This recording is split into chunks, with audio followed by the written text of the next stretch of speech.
All right, everybody, college football's here, and some people say they love watching college sports because people really pour their heart into it, right? They've got nothing to lose. They're trying to make it big, and they're going to give it their all. Well, I like to give it my all by making the game a little bit more interesting by going to DraftKings Sportsbook and throwing a couple of bucks on the game, which conveniently is today's video sponsor, because DraftKings Sportsbook allows me to make any game, no matter what, a little bit more exciting. Whether you're cheering on your alma mater or you just love the thrill of college football, you're going to want to listen to this. I partnered up with DraftKings and they have an offer that's perfect for game day. Right now, all new customers who bet $5 will instantly get $200 in bonus bets. That's something we can all celebrate. Stay in the action and use your $200 in bonus bets to bet anytime touchdowns on DraftKings. DraftKings is the place to bet touchdowns. If sports betting is not yet available in your state, don't worry. You can still join in on all the fun with DraftKings Daily Fantasy and have a shot to win cash prizes. Download the DraftKings Sportsbook app now. New customers use my promo code SSR and bet just $5 on any wager and get $200 in bonus bets instantly. That's promo code SSR only at DraftKings Sportsbook.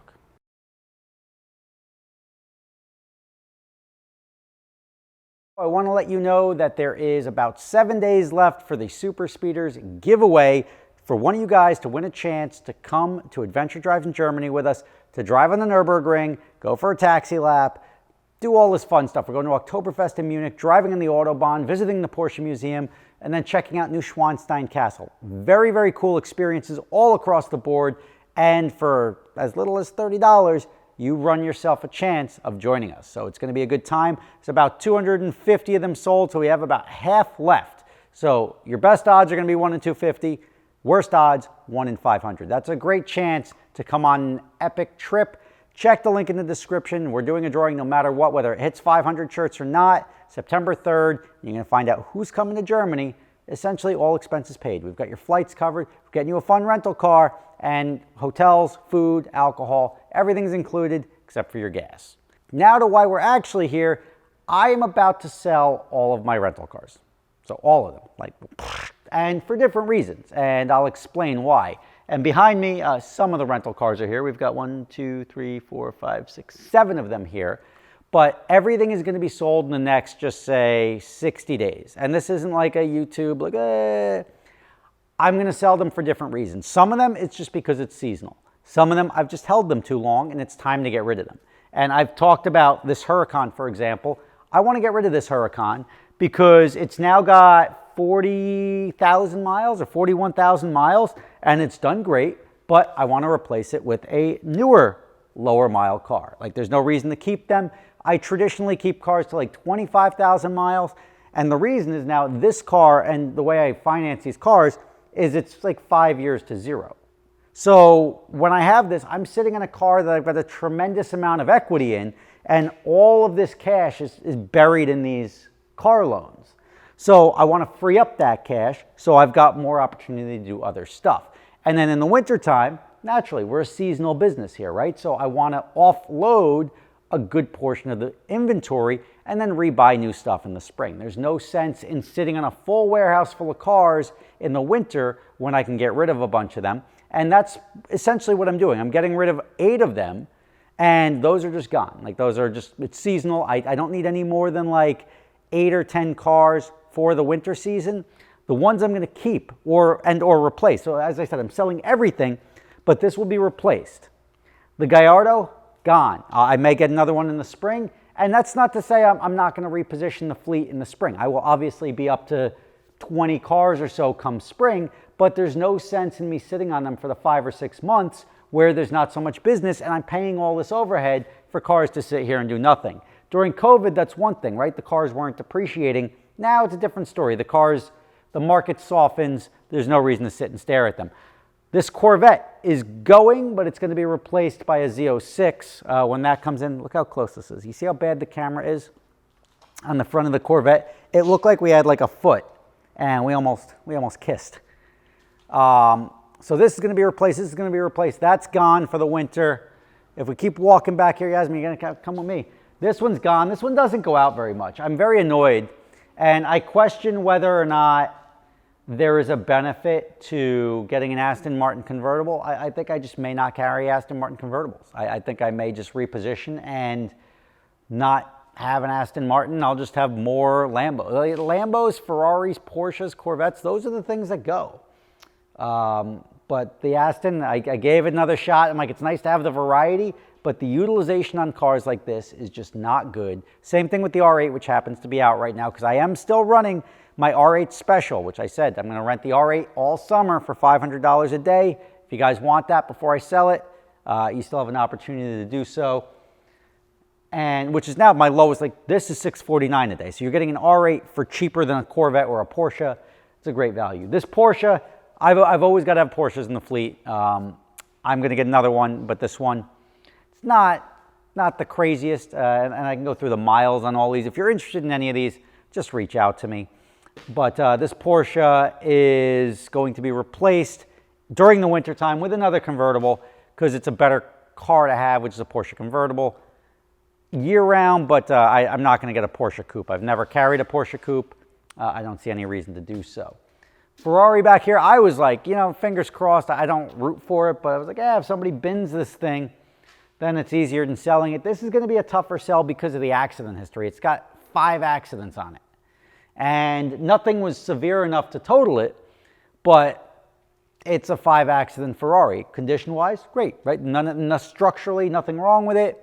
But it's got paintwork 5 times over, and that makes for a tougher sell.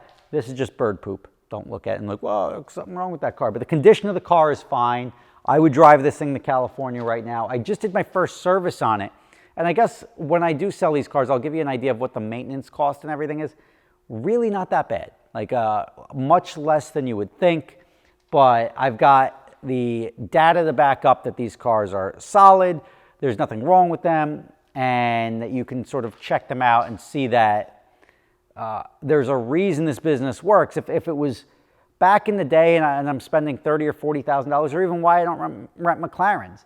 McLarens have all these electrical issues. They break, and they don't break in the winter. Or when you want them to break, they'll break in the middle of summer. Like, I got 3 weeks worth of rentals. Boop. Danger, Will Robinson, bring it over to the dealership, and I lose a month's worth of rentals, and I end up with the thing sitting in the winter when it's not going out anyway. McLarens are not good rental cars for that reason. At least these are all reliable enough to be able to carry for multiple years, and even with more mileage. I mean, this is the highest mileage car I've had in years, and it's like 45,000 miles or something like that. So this one's going to go, and this is me just saying, like, if anyone wants to buy these things, they're going to go to a wholesaler anyway, and they're going to turn around and be like, oh, Grandma drove it to and from the store, never been in the rain. I'm representing them as what they are. If you want to buy them for what the wholesalers would end up paying for them, you'll get yourself a deal, and you cut out the middleman effectively. Over here, this Bentley is going to go. Bentley, another thing. It's great. People love it. It's great when it goes out, but it's got terrible utilization. So I'm probably going to get rid of the Bentley altogether. Maybe get another GTC in the spring, but this one's gone for good. Replace Corvette, replace Lambo. Gone with the Aston, gone with that one. I'm going to keep this Urus and get rid of the blue one. The 2024 Urus is going to be gone. Another Range Rover that's going to go. I've got the F8 is going to be sold and not replaced come winter. The second Range Rover. One of the S-classes I'm going to keep. The S580 I'll keep. I'll get rid of the S500. There's some more in there. I don't remember what they are or where they are. The R8's going to go and not be replaced.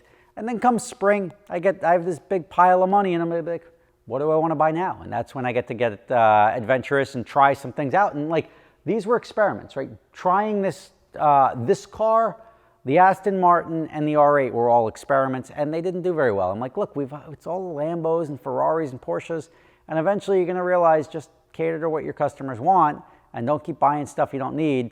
And I thought a little bit of a variety would be good in the fleets, and it's good for like the dream car tours, but I'm better off just offloading them and coming up with, seeing what else is coming in the spring. Like when the ZR1 comes out, right? I'm going to get a ZR1. That's cool. I don't know how long that hype is going to last, how many people are going to want to rent it, but I would want to rent it. I'd be curious, like, ooh, 1,000 horsepower, like non-electric hybrid sports car, like I'm in. So we'll get one of those in the fleet. Maybe we'll get some Porsche GT cars. Maybe I can get away with like a GT4 RS or a GT3 again. Those are exciting and fun to drive, and I think Porsche really produces a car that people are excited to drive because they look cool, right? Because you look at this Porsche, it's very popular because Porsche makes great cars, but it is not the wow, look at me car like a Lamborghini or like a Ferrari, but the GT series, the GT3, the GT2, the GT3 RS, GT4 RS, all look much cooler, and I think that's going to add a little bit to the attractiveness to bring it up into the realm of the Ferrari and Lamborghini demand as far as rentals go. But yeah, so we're going to have an empty warehouse. It's obviously they're not all going to sell in one shot unless some guy's got a big checkbook and he's like, you know what, I'll take 10% off everything and buy the whole damn lot. Sure, may be interested in doing a one-shot deal, and then I get to make a video of me with duffel bags full of cash going to Mannheim and picking up some new cars. We'll see what happens. Thank you guys for watching. If you're interested, hit me up, rob@superspeeders.com, and be like, hey, I want to buy one of your cars. Can you get me more details? Rough details. And this is the one car I don't think we're going to turn over because this only has like 6,000 miles on it. And this car, this is the one I'm going to keep. And the reason I'm going to keep it is because it's got the accident on the side, and it would be a perfect, but there's nothing wrong with it. This is a perfect car for me to buy to replace a car with mileage. This car's mileage, that car doesn't have a lot of miles either. But this is like 7,000 miles. It's probably 15,000 miles, 48,000 miles. Porsche, who knows? Porsches handle miles well, though. 34,000 miles. See, I wouldn't have guessed. Aston Martin doesn't go out very often. I would have to guess 15,000 miles. Let's see if it tells me when I open the door.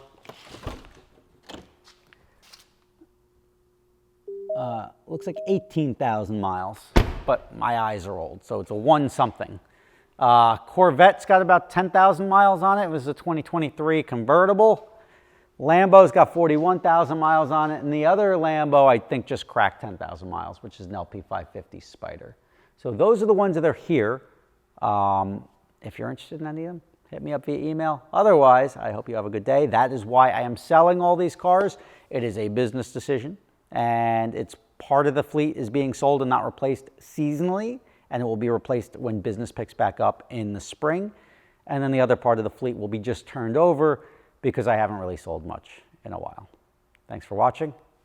Don't watch the TV behind me because I don't want to have to blur it out. But that's, now we're playing politics. Don't show that we're watching Fox News. All right.